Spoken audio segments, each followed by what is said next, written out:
بسم اللہ الرحمن الرحیم۔ بسم اللہ الرحمن الرحیم۔ السلام علیکم ورحمۃ اللہ وبرکاتہ۔ عزیز طلباء، امید ہے بخیر و عافیت ہوں گے۔ تفسیر جلالین سورۃ الانعام پارہ نمبر 7 سبق نمبر 255 کے ساتھ آپ کے سامنے حاضر ہیں۔ عزیز طلباء، آج کا سبق انشاءاللہ قل اغیر اللہ اتخذ ولیًا سے لے کر آیت نمبر 18 وهو الحکیم الخبیر تک ہوگا۔ تو آئیے عزیز طلباء سبق کی ابتدا کرتے ہیں۔ اعوذ باللہ من الشیطان الرجیم، بسم اللہ الرحمن الرحیم۔ قل اغیر اللہ اتخذ ولیًا، اے محمد کہہ دو کہ کیا میں اللہ کے سوا کسی اور کو رکھوالا بناؤں؟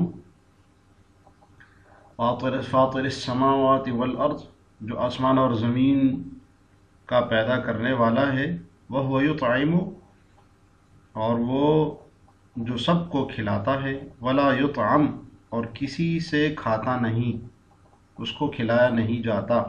قل انی امرت ان اکون اول من اسلم، اور آپ کہہ دیجئے کہ مجھے یہ حکم دیا گیا ہے کہ فرمان برداروں میں سے سب لوگوں سے پہل کرنے والا میں بنوں۔ ولا تکونن من المشرکین، اور تم مشرکوں میں ہرگز شامل نہ ہونا۔ کفار نبی کریم صلی اللہ علیہ وسلم کی خدمت میں حاضر ہوتے اور کہتے کہ آپ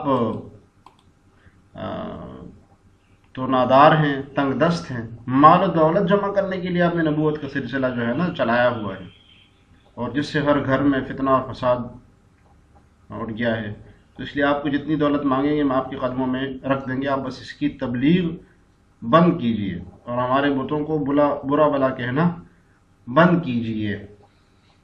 تو کہتے تھے کہ آپ کیسے اپنے باپ دادا کا دین آپ چھوڑ سکتے ہیں، آپ کیسے اپنے باپ دادا کا دین چھوڑ سکتے ہیں؟ تو اس پر یہ رد ہے۔ دیکھیے، کل تو رد بھی ہے اور طریقہ تعلیم بھی ہے۔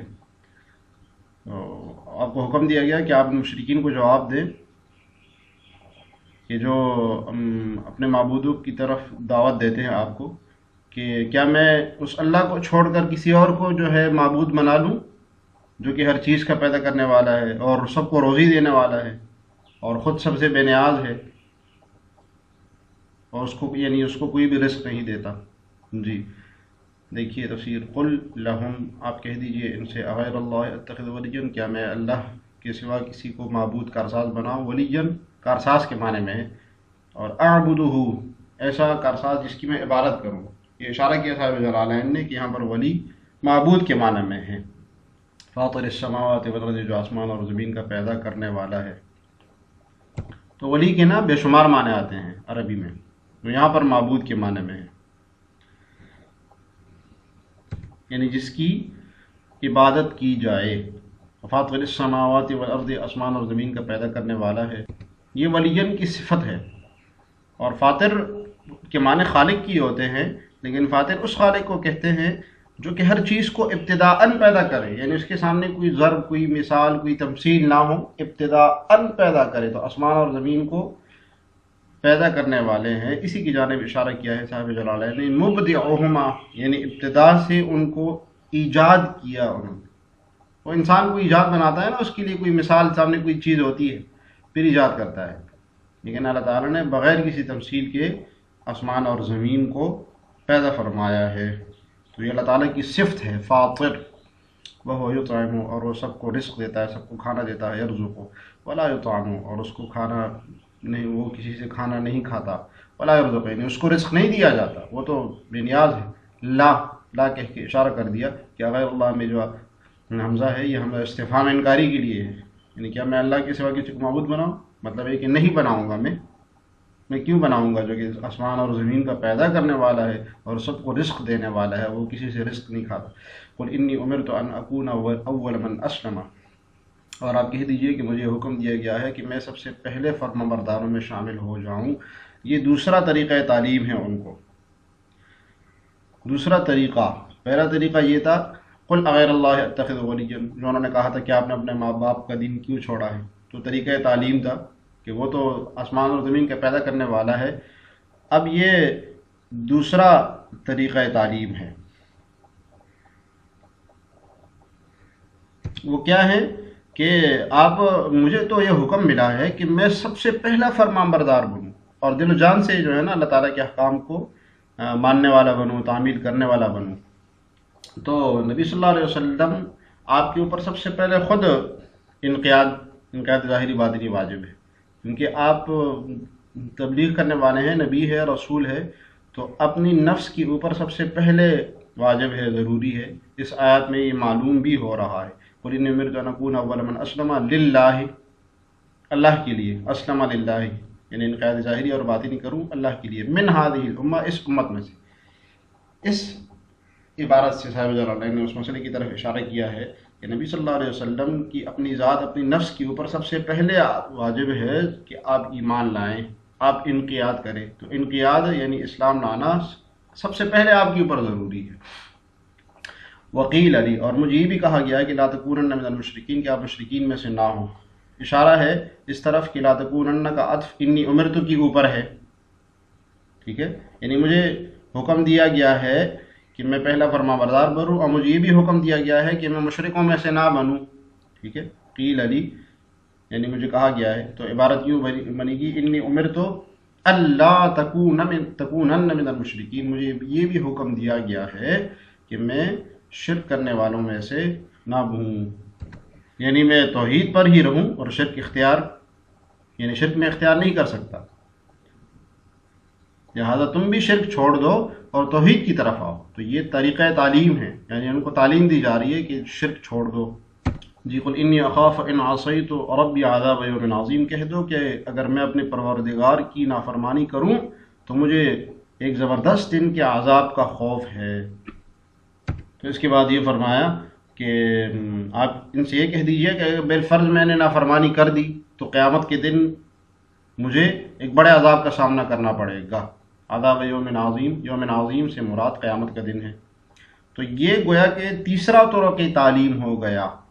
اس سے پہلے دو طریقے تعلیم تھے، وہ جو انہوں نے کہا تھا کہ آپ نے اپنے باپ دادا کا دین کیوں چھوڑا ہے، تو طریقہ تعلیم دیا جا رہا تھا۔ تو یہ تیسرا طریقہ ہے، یعنی تم لوگ تو اللہ کی معرفت اور اس کی پہچان سے جو ہے نا برابر ہو، اس لیے یعنی تمہیں معلوم نہیں ہے، اس لیے دن رات اس کی نافرمانیوں میں لگے ہوئے ہو، اور میرے سامنے تو ہر چیز واضح ہے، تو میں کیوں پھر اللہ تعالیٰ کی نافرمانی کروں؟ اگر میں ایسا کروں گا تو اس کی سخت عذاب کی لپیٹ میں آ جاؤں گا۔ قل انی اخاف ان عصیت ربی عذاب یوم عظیم ربی بعبادت غیرہ۔ یہ صورت عصیان کیا ہے؟ کسی اور کی عبادت کروں، میں کسی اور کی عبادت کروں۔ تو یہ انی اخاف ان عصیت، یہ شرط جو ہے نا درمیان میں آئی ہوئی ہے، اس کو شرط معترضہ کہتے ہیں، کہ کبھی کبھی شرط جو آپ کے درمیان میں ہی آ جاتی ہے۔ تو ان عصیت ربی یہ شرط ہے، اور انی اخاف عذاب یوم عظیم یہ پورا جملہ جزا بن رہا ہے اس کی۔ جی عذاب یوم عظیم، بڑے دن کے عذاب سے میں ڈروں گا۔ انی اخاف کا مفعول بھی ہے، یہ وہ یوم القیامہ، صورت وہ کون سا ہوگا؟ مصداق یوم عظیم کا مصداق کیا ہے؟ وہ قیامت کا دن ہے۔ من یصرف عنہ یومئذ فقد رحمہ وذلک الفوز المبین۔ ترجمہ دیکھیے، جو کسی شخص سے اس دن وہ عذاب ہٹا دی، جس کسی شخص سے، من یصرف جس کسی سے ہٹا دیا جائے گا اس دن وہ عذاب، فقد رحمہ اس پر اللہ نے بڑا رحم کیا، وذلک الفوز المبین اور یہی واضح بڑی کامیابی ہے۔ یعنی مجھے نہ جو تم مجھے کہہ رہے ہو کہ دولت کے لیے میں یہ سب کر رہا ہوں، عزت کے لیے سب کچھ کر رہا ہوں، ایسا نہیں ہے، بلکہ میرے سامنے تو قیامت کے دن جو بڑی کامیابی ہے وہ ہے، وہ کیا ہے کہ جس کسی کو جو ہے نا اللہ تعالیٰ عذاب الہی سے نجات دے دیں گے، بس وہ کامیاب ہو گیا، اس کو بڑی کامیابی مل گئی، اس کو بڑی نجات مل گئی۔ جی من یصرف جس سے ہٹایا گیا، بالبناء للمفعول ای العذاب وللفاعل ای اللہ۔ تو صاحب جلالین ترکیب کر رہے ہیں، تو دو ترکیب اس کی ہو سکتی ہے، اور دو قراتیں بھی ہے کہ اس کو من یصرف بھی پڑھا جا سکتا ہے مجہول، اس صورت میں بالبناء للمفعول مجہول کی صورت میں ای العذاب، من یصرف العذاب اس طرح ہوگا کہ جس سے عذاب ہٹایا گیا، اور من یصرف وللفاعل بالبناء للفاعل مبنی للفاعل، یعنی کہ معلوم کا صیغہ جب ہوگا تو ای اللہ، تو اس کا فاعل پھر اللہ ہوگا. من یصرف یعنی جس سے اللہ عذاب جس سے ہٹا دے، اللہ تعالیٰ جس سے عذاب ہٹا دے. والعائد محذوف، اور عائد جو ہے یعنی جس کی طرف ضمیر لوٹ رہی ہے وہ محذوف ہے. وہ کیا ہے؟ عذاب. تو یہ عربی کا اصول ہے کہ جب تک اسم موصول نہ ہو پیچھے تو عائد کا ظاہر کرنا یعنی نکالنا صحیح نہیں ہوتا. اس لیے یہاں پر عائد کو ہم محذوف مانیں گے. وہ کیا ہے؟ من یصرف عذاب یعنی جس سے ہٹایا گیا، جس سے عذاب ہٹایا گیا، تو عذاب کو ہم یہاں پر محذوف مانیں گے، اور محذوف مستقن ہوگا. عنہ جس سے یوم اذن یعنی جس سے عذاب ہٹایا گیا. فقد رحمہ تو اس کے اوپر اللہ کا رحم ہوا. تعالی رحمہ یعنی ضمیر کا مرجع بتایا. ای اراد له الخیر، اللہ تعالیٰ نے اس پر رحم کیا. کیا مطلب؟ خیر کا ارادہ کیا. حاضر معنی وذلک الفوز المبین، اور یہ واضح کامیابی ہے. النجات الظاہرۃ، ظاہری نجات ہے، یعنی بس ظاہری طور پر وہ بندہ کامیاب ہو گیا. وَإِن يَمْسَسْكَ اللَّهُ بِضُرٍّ فَلَا كَاشِفَ لَهُ إِلَّا هُوَ، اور اگر اللہ تمہیں کوئی تکلیف پہنچائے تو خود اس کے سوا اسے کوئی دور کرنے والا نہیں. وَإِن يَمْسَسْكَ بِخَيْرٍ فَهُوَ عَلَى كُلِّ شَيْءٍ قَدِيرٌ، اور اگر وہ تمہیں کوئی بھلائی پہنچائے تو وہ ہر چیز پر قدرت رکھتا ہے. تو اب یہاں سے اللہ تعالیٰ نبی صلی اللہ علیہ وسلم کی تائید کر رہے ہیں. آپ علیہ الصلوۃ والسلام نے جو فرمایا قل انی اخاف ان عصیت ربی عذاب یوم عظیم من یصرف عنہ یومئذ فقد رحمہ، اور آپ نے پیچھے فرمایا تھا قل انی امرت ان اکون اول من اسلم ولا تکونن من المشرکین. تو اللہ تعالیٰ اب تائید فرما رہے ہیں یہاں سے اپنے رسول کی کہ ہاں واقعی میں نفع نقصان کا اصل مالک اللہ تعالیٰ ہی ہے. اور اسلام کا ایک بنیادی عقیدہ بھی اس آیت میں بیان ہوا ہے کہ نفع اور نقصان یہ صرف اللہ تعالیٰ کے ہاتھ میں. حقیقت کے اعتبار سے کوئی شخص نہ کسی کو معمولی سا نفع پہنچا سکتا ہے اور نہ نقصان، اور وہ اپنی مخلوق میں جس طرح جس کو چاہتا ہے متصرف کر سکتا ہے، روک سکتا ہے. جی وَإِن يَمْسَسْكَ اللَّهُ بِضُرٍّ، اور اگر اللہ تمہیں تکلیف پہنچائے، ضر پہنچائے. ضر کا کیا مطلب ہے؟ بلا مصیبت. ضر کا معنی صاحب جلالین نے بتایا یہاں پر مصیبت، بلا. اس کی مثال دی ہے کمرض و فقر، جیسے کہ مرض کا آنا اور فقر کا آنا، یعنی مال کا نہ ہونا، مال و دولت کا نہ ہونا، بالکل فقر کی حالت میں ہونا، تو ضر ہے یہ. فلا کاشف لہ، تو کوئی اس کو رفع کرنے والا نہیں. کاشف کا معنی رافع، الا ہوا، کوئی نہیں مگر وہی. وَإِن يَمْسَسْكَ بِخَيْرٍ، اور اگر وہ آپ تمہیں بھلائی پہنچانا چاہے. كَصِحَّةٍ وَغِنًى، خیر سے مراد کیا ہے؟ جیسے کہ صحت، اچھی صحت ہونا، وغنن، اور جیسے کہ غنی ہونا، مالدار ہونا. فَهُوَ عَلَى كُلِّ شَيْءٍ قَدِيرٌ، وہ تو ہر چیز پر قادر ہے. وَمِنْهُ، اور اس میں سے یہ ہے کہ وہ آپ کو یہ چیز پہنچا دے، یعنی خیر پہنچا دے. وَلَا يُقْدَرُ عَلَى رَدِّهِ عَنْكَ غَيْرُهُ، اور آپ سے لٹانے والا پھر کوئی بھی اس کے علاوہ قدرت نہیں رکھتا. یعنی آپ تک وہ خیر پہنچا دے تو کوئی بھی اور نہیں ہے جو خیر آپ سے لے لے. وَهُوَ الْقَاهِرُ فَوْقَ عِبَادِهِ وَهُوَ الْحَكِيمُ الْخَبِيرُ، اور وہ اپنے بندوں کے اوپر مکمل اقتدار رکھتا ہے، اور وہ حکیم بھی ہے اور پوری طرح باخبر بھی. تو آخر میں اللہ تعالیٰ نے فرمایا وَهُوَ الْقَاهِرُ فَوْقَ عِبَادِهِ، یعنی اللہ تعالیٰ ہی اپنے سب بندوں پر غالب اور قدرت ہے، سب اس کے تحت آ رہے ہیں، اس کی قدرت اور سب اس کے محتاج ہیں. وہ یہی وجہ ہے کہ دنیا کا سب سے بڑے سے بڑا آدمی ہو، بڑے سے بڑا انسان ہو، خواہ وہ اللہ کا رسول ہی کیوں نہ ہو، مقرب ہی کیوں نہ ہو، یا دنیا کا بڑے سے بڑا بادشاہ ہی کیوں نہ ہو، ہر اپنے ارادے میں کامیاب نہیں ہوتا، اس کی مراد پوری نہیں ہوتی جب تک اللہ تعالیٰ نہیں چاہے، اور وہ اپنے فیصلوں میں حکمت رکھتا ہے. جی وَهُوَ الْقَاهِرُ، تو قہر یہاں پر غلبے کے معنی میں ہے. ٹھیک ہے، صاحب جلالین نے اس کا معنی کیا القادر، یعنی اللہ تعالیٰ قادر ہے. الذی لا یعجزہ شیء، ایسا قادر کہ جس کو کوئی چیز عاجز نہیں کر سکتی. انسان ہے نا، کسی چیز پر قادر ہوتا ہے، کسی چیز پر اس کو اختیار ہوتا ہے، لیکن یہ کہ کوئی اور چیز بیچ میں آڑے آ کر اس کو عاجز کر سکتی ہے. اللہ تعالیٰ کی قدرت ایسی نہیں ہے. اللہ تعالیٰ کی قدرت قاہر قہارت والی ہے. مستعلین، یہ اس کے اوپر ہے، یعنی کہ پوری قدرت ہے، غلبہ ہے اس کو.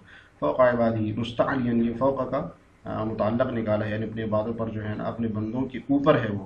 وهو الحکیم فی خلقہ، اور حکمت رکھتا ہے اپنی بنانے میں، مخلوق کو بنانے میں. الخبیر، اور خبردار ہے پوری طرح بمواطنہم، ان کی پوشیدہ چیزوں سے. کظواہرہم، بالکل ایسی ہی باخبر ہے جیسے کہ ان کی ظاہری چیزوں سے باخبر ہے. جی ظواہر ظاہر کی جمع ہے اور بواطن باطن کی جمع ہے. جس طرح آج کے سبق سے متعلق سوال ہے کہ من یصرف کی ترکیب کریں. آپ نے اس کی ترکیب پڑھی، صاحب جلالین نے اس کی بڑی آسان سی ترکیب کی ہے، تو آپ بھی ترکیب کیجئے گا.